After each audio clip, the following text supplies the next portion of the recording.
నమస్తే అండి. చిలకడ దుంపలు మనం కుక్కర్లో ఉడకబెట్టుకుంటాం కదండి, అలా కాకుండా నేను చెప్పిన విధంగా చేయండి, అచ్చం కాల్చుకున్నట్టుగా వస్తాయి. వీటిని అయితే శుభ్రంగా కడిగేసుకున్నానండి. మనం తెల్ల దుంపల కన్నా ఇలాంటి ఎర్రగా ఉన్న దుంపలు తీసుకుంటే టేస్ట్ అయితే బాగుంటాయి, తీగ ఉంటాయండి ఇవి. ముందుగా ఇలాంటి దలసరిగా ఉన్న దాకైతే పెట్టుకోవాలండి, లేదంటే కుక్కర్ అయినా పర్వాలేదు, ఏదైనా సరే దలసరిగా ఉండాలి. ఇందులో ఇలాగైతే పేర్చేసుకోవాలి ఇవన్నీ.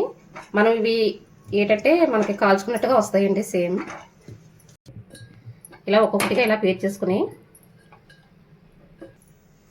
ఇలా అన్నీ అయితే పెట్టేసుకోవాలండి. దీని మీద మూత అయితే పెట్టేసుకోవాలి, వాటర్ కట్ట ఏం వేయకూడదు. ఇదైతే దీని మీద బరువు ఉన్నది ఏమైనా పెట్టుకోవాలండి, ఆవురు బయటకు పోకుండా. ఆవురు మీద అయితే ఉడుకుతాయండి, సిమ్లో పెట్టుకోవాలి మంట. మీకు ఉడికిన తర్వాత చూపిస్తానండి. ఎంతవరకు ఉడికిందో చూద్దామండి. ఇవైతే నేను పెట్టి అరగంట అయిందండి. ఇలా నొక్కుని చూసుకోవాలి. ఇంకొక పావు గంట అయితే కరెక్ట్గా ఉడుకుతాయండి. ఇదిగోండి, అడుగును మాడడం గట్ట ఏమీ ఉండదు. మళ్ళీ మూత పెట్టేసుకుందాం. కరెక్ట్గా 30 గంట టైం పెట్టుకుంటే సరిపోద్దండి మనకి. అయితే ఎంతవరకు ఉడికినాయో చూద్దామండి. నేను పెట్టి కరెక్ట్గా 30 గంట అయ్యిందండి. ఇదిగోండి, బాగా ఉడికిపోయినాయి.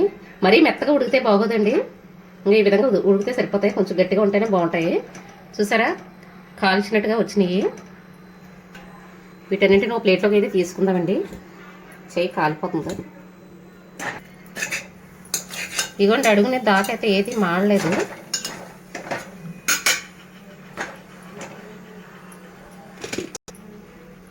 సేమ్ మనం పొయ్యి మీద బొగ్గుల పొయ్యి మీద కాల్చుకున్నట్టే వచ్చినాయండి.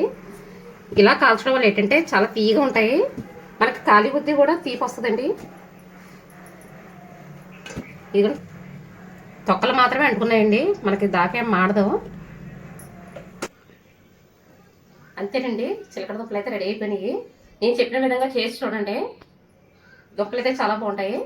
నచ్చితే లైక్ చేయండి, సబ్స్క్రైబ్ చేసుకోండి.